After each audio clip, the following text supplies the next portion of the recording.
இந்திய தொலைக்காட்சிகளின் முதல் முறையாக பிக் பாஸ் நிகழ்ச்சிக்குள்ளே கோவப்பட்ட விஜய் சேதுபதி அப்படின்னு தான் இந்த ப்ரோமோவை நம்மளால் பார்க்க தோணுது. சீரியஸாக நான் எக்ஸ்பெக்ட் பண்ணவே இல்லை.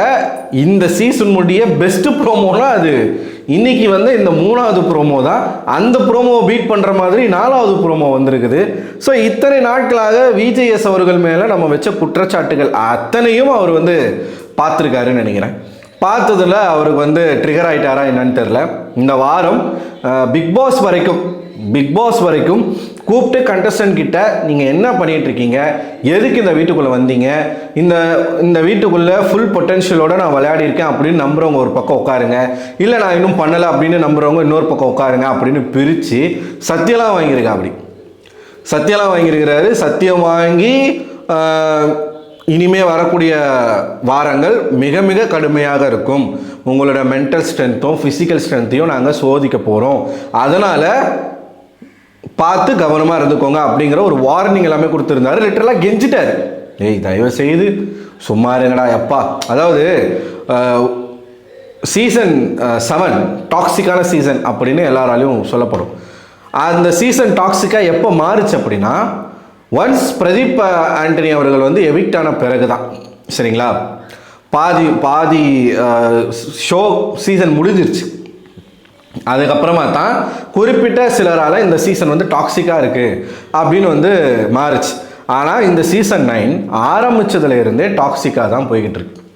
ஸ்டார்டிங்லேயே ஒரு கெட்ட பேர் வாங்கிருச்சு. கெட்ட பேர் எங்கேருந்து வாங்கினாங்கன்னா கண்டஸ்டன்ட்டினுடைய செலெக்ஷன். திவாகர், அரோரா, ரம்யா, பார்வதி இந்த மாதிரியான ஆட்களை எதுக்காக உள்ளே போட்டிங்க அப்படிங்கிறதுல ஆரம்பித்து இப்போ வரைக்கும் அந்த வீட்டுக்குள்ளே என்னெல்லாம் பேசக்கூடாதோ அதெல்லாமே பேசிக்கிட்டு இருக்காங்க. டிஸ்கிரிமினேஷன் அப்படிங்கிறது எங்கே பேசினாலும் தப்பு தான். ஒரு நேஷ்னல் டெலிவிஷனில் பல கோடி மக்கள் பார்க்கக்கூடிய ஒரு ஷோவில் ஒரு நபர் தொடர்ச்சியாக மற்றவங்கள டிஸ்கிரிமினேஷன் பண்ணிக்கிட்டு இருக்காரு. ஆனால் எவன் டிஸ்கிரிமினேஷன் பண்ணுறானோ அவன் தான் இருக்கிறதுலே மட்டமான ஆள், தகுதி தராதரம் இல்லாத ஆள். அவன் மற்றவங்க மேலே இந்த விஷயத்த பேசிக்கிட்டே இருக்கான். ஒரு வாரமும் நம்ம பார்க்குறோம், கேட்பாங்கன்னு கேட்குற மாதிரியே இல்லை. இந்த வாரம் கேட்டாருங்க. மூணாவது ப்ரோமோ நீங்கள் பார்த்தீங்க அப்படின்னா முதல்ல பார்வதி தான் கேட்குறாரு. பார்வதி, நீங்கள் ஏன் இவ்வளோ கத்துறீங்க அப்படின்னு கேட்கும் பொழுது நம்மளோட பாயிண்ட்டை சொல்லும் பொழுது சொல்ல விட மாட்டுறாங்க அப்படின்னு பார்வதி சொல்கிறாங்க.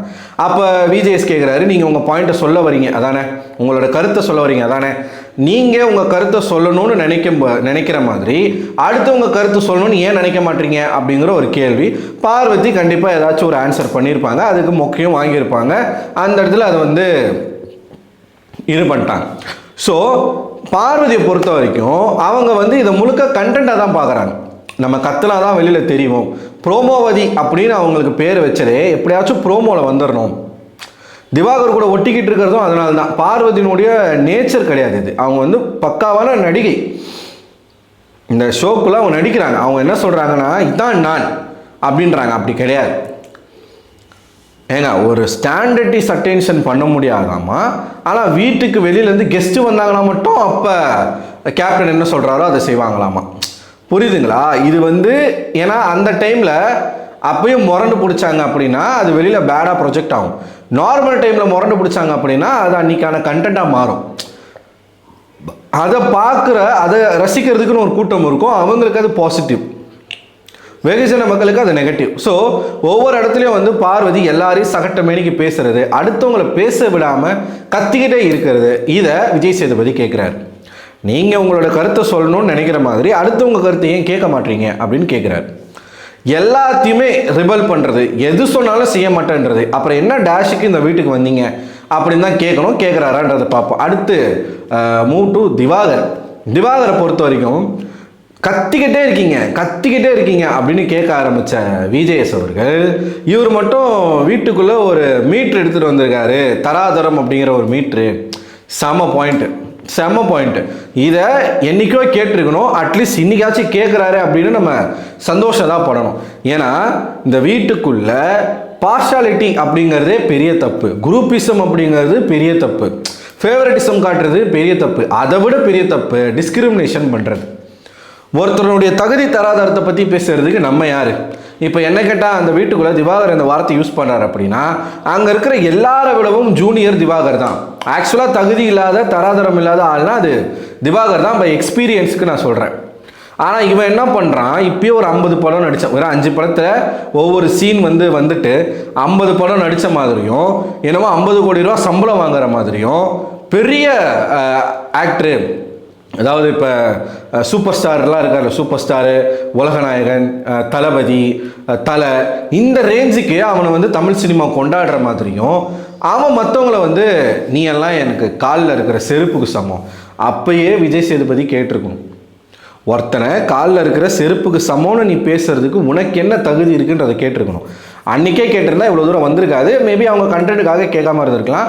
ஒரு கட்டத்துக்கு மேலே இது எல்லையை மீறி போகுது அப்படின்னு ஒரு விஷயம் வரும் பொழுது கேட்டார். இன்னைக்கு கேட்டார். உடனே அந்த மாங்காய் மண்டையை என்ன சொல்கிறான், அவங்க நீவா போன்னு பேசுகிறாங்க சார் அப்படின்னு சொல்லிட்டு கேட்குறான். ஏண்டா நீவா போன்னு பேசுறதுக்கு தராதரம் பார்க்குறியா நீங்கள்? அப்போ நீ பேசுறியே, என்னெல்லாம் நீ பேசுகிற ஒவ்வொருத்தரையும் நீ ஏன்னுவ, உனக்கு நீ என்ன படிச்சிருக்கியான்னு கேட்ப, படிச்சிருக்கீங்க இல்லையான்னு கேட்ப, மெச்சூரிட்டி இல்லைன்னுவ, எனக்கு காலில் இருக்கிற செருப்புக்கு சமம்னுவ, உன்னை நீ வா போன்னு கூட பேசக்கூடாதா? நானாக இருந்தால் அந்த இடத்துல என்ன கேட்டிருப்பேன், நீ வா போன்னு பேசுறதுக்கு தராதரம் பார்க்குறேன், நீ ஒவ்வொரு பொண்ணுக்கிட்டே போய் அலையிறிய, அப்போ உனக்கு என்னடா தராதரம் இருக்குன்னு நான் கேட்டிருப்பேன். அவர் கேட்குறாரான்றதை பார்ப்போம். ஸோ இவன் இதை பேசுறதுக்கு துளியும் தகுதி இல்லாத ஒரு நபர், ஆனால் அவன் அதை பேசிக்கிட்டு இருக்கான். ஸோ விஜய் சேதுபதி கேட்குறாரு, உங்களுக்கு கருத்து சொல்லணும்னா கருத்து சொல்லுங்க, தராதரம் இல்லைன்னு சொல்றதுக்கு நீங்க யாரு அப்படின்ற ஒரு கேள்வியை விஜய் சேதுபதி கேட்குறாரு. இதை தான் மக்களாகிய நாங்களும் சொல்றோம். இப்போ சரி ஓகே, வாட்டர்மெலன் ஏதோ பண்ணி உள்ளே போயிட்டான், அது வாட்டர்மெலன் மிஸ்டேக் கிடையாது, சுற்றி அது வாட்டர்மெலன் மிஸ்டேக் கிடையாது, சுற்றி இருக்கக்கூடிய ஆட்களுடைய மிஸ்டேக். அவனை சுற்றி யாரெல்லாம் அவனை ப்ரொமோட் பண்ணாங்களோ அவங்களுடைய மிஸ்டேக்கு. ஸோ போயிட்டு நாவடக்கம் அப்படிங்கிறது ரொம்ப ரொம்ப தேவை. ஆனால் அந்த நாவடக்கம் இல்லாமல் நமக்கு ரைட்ஸே கிடையாது இன்னொருத்தனை தாழ்த்தி பேசுறதுக்கும். அதுதான் அந்த சுப்பீரியர் மைண்ட் செட் எங்கேருந்து வருதுன்னா, ஜெனட்டிக்கலாகவே பை பர்த்தாகவே அவங்களுக்கு அந்த கேஸ்ட் டிஸ்கிரிமினேஷன் இருக்குல்ல, அதை சொல்லி சொல்லி சொல்லி வளர்ந்தவனுக்கு தான் எவனை பார்த்தாலும் இவன் நமக்கு கீழே தான், இவன் நம்ம காலில் போடுற செருப்புக்கு சமம். ஃபிசியோதெரபிஸ்ட் தான், ஃபிசியோதெரபிஸ்ட் படிச்சுட்டு வெளியில் இருக்கக்கூடிய கானா பாடல்களுக்கெல்லாம் திட்டுறாங்க, அசிங்கமாக திட்டிகிட்டு இருக்காங்க. இப்போ திவாகரை போட்டு புரட்டி எடுக்கிறாங்க. ஏன்னா எச்சு சோத்துக்கு கானா பாடின பையன் நீ அப்படின்னு சொல்லி வினோத் அவர்களை சொல்கிறாங்க. ஸோ எஜுகேஷன் வைஸ் டிஸ்கிரிமினேஷன் இருக்குது, ஸ்டேட்டஸ் வைஸ் டிஸ்கிரிமினேஷன் இருக்குது. நான் வெல் செட்டில்டு அப்படின்றாரு. அதுக்கப்புறமா ஆபாசமாக நடந்துக்கிறது, ஆபாசமாக பேசுகிறது, சாதி ரீதியான தாக்குதலும் அடிக்கடி நடக்குது. இது எல்லாமே விஜய் சேதுபதி இன்றைக்கி அட்ரஸ் பண்ணுறாரு அப்படிங்கிற மாதிரி சொல்லப்பட்டிருக்கு. ஸோ பயங்கரமான ரோஸ்ட் இருக்குதா மக்களே, ரோஸ்ட்டுக்கு பஞ்சமே இல்லையா. மொத்தமாக இன்றைக்கி என்ன நடக்க போகுது அப்படிங்கிறத அடுத்த ப்ரோமோ வீடியோவில் சேர்த்து நான் சொல்கிறேன். திவாகரை பேசினதை பற்றி நீங்கள் என்ன நினைக்கிறீங்க? ஐ எம் சாட்டிஸ்ஃபைட், பரவாயில்ல, எதுவுமே இல்லாததுக்கு இது ஓகே அப்படின்ற மாதிரி நான் சாட்டிஸ்ஃபைட் ஆகிட்டேன். இன்றைக்கி எபிசோட் நல்லாயிருக்கும், அனலாக இருக்கும் அப்படிங்கிறது தெரியுது. நீங்கள் என்ன நினைக்கிறீங்க? கமெண்ட் பாக்ஸில் கமெண்ட் பண்ணுங்கள். நம்ம சேனலை சப்ஸ்கிரைப் பண்ணலாம், சப்ஸ்கிரைப் பண்ணுங்கள், இந்த வீடியோவை லைக் பண்ணுங்கள், அண்ட் நம்மளோட ஃபேஸ்புக் பேஜையும் ஃபாலோ பண்ணிக்கோங்க. அடுத்த ஒரு வீடியோவில் உங்களை சந்திக்கிறேன். அதுவரை உங்களிடமிருந்து விடைபெறுவது நான் அரவிந்தன்.